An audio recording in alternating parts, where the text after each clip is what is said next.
What's up, guys? Welcome to another video. I'm doing something a little bit different today. I kind of wanted to show you guys what I've been doing with my day. It's a Saturday. Slept in today, woke up at about 11:30, and I want to show you how I spent my day. I wanted to kind of give an idea to some people watching about some of the perks of service plumbing. So those of you who don't know, my job as a service plumber is to go and fix any existing plumbing. That includes appliances, the pipes, the waste system, the water system, anything that's already existing.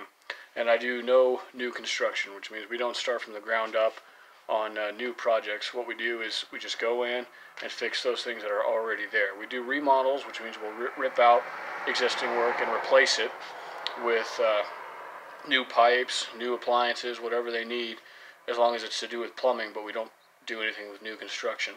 And I wanted to kind of show an example of one of the perks that we service plumbers have in that. So today what I did is I woke up and I went to my truck and I cut and separated the copper and brass, which I've collected in my work truck over a period of maybe a year and a half.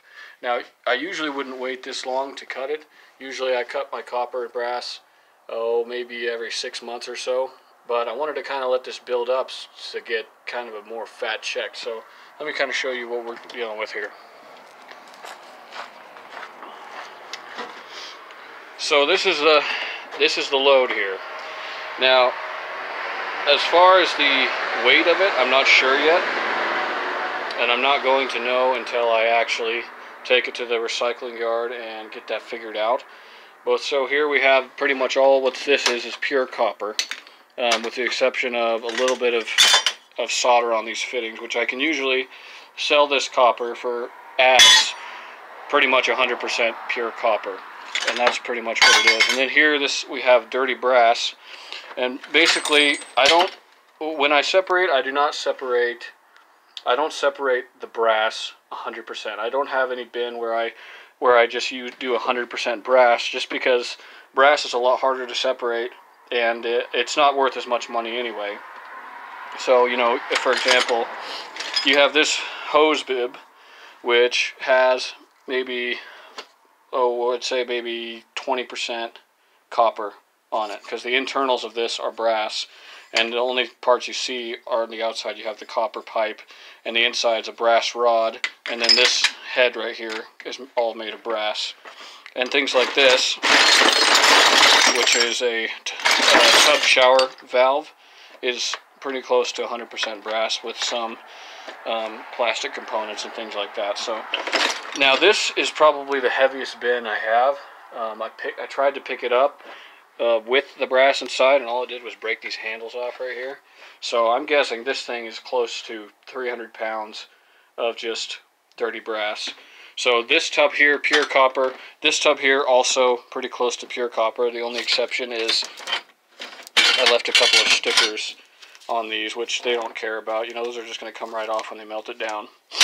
Now, every time I replace a water heater, what these are, I know there's going to be maybe some wondering about this. What these are water heater flex connections. So these are used to connect a water heater to the water distribution system. And so every time I replace a water heater, I replace these flexes. And so every time I replace a water heater, I get 2 of these. And these are close to pure copper. The only exception is they have the ends on them, which I cut off. So I went through all these flex connectors, and I actually cut the brass ends off of every single one of them. And it's grueling, it takes a long time, and it's hard to do. It's very time consuming, but it's worth it in the end, because you get so much more money for pure copper than for dirty copper. So those I can pretty much sell for pure 100% pure copper, which they call number one copper. And then number 2 coppers, you know, if I had all fittings, but I don't have very many fittings at all. I just have these. So there's a guy there that will usually sell that to me for pure copper, because it's pretty close. So I don't know how much this is going to be. I don't know how much I'm going to be able to sell all of this for, but I'm hoping it's going to be a lot. And I'll maybe upload another video about how much all of this was worth. So there you have it. That's one of the perks of being a service plumber. One of the perks of going and fixing existing plumbing, because you tear out the old pipes, which, by the way, it's copper, it's expensive. Copper is a semi-precious metal, so if you are a plumber and you have an opportunity to take copper, just make sure you're being honest about it. Ask the customer if they plan to keep any old copper that you're ripping out. Luckily, most of the time they'll say no, because not a lot of people have the time to actually sit down and separate all this out. It's actually very time consuming. So this took me about, since I woke up 11:30, and it's now maybe it's 5 o'clock now, and I just finished. So it takes maybe half a day to do, but it's worth it. I will upload another video about how much we made on this. So until then, we'll see you next time.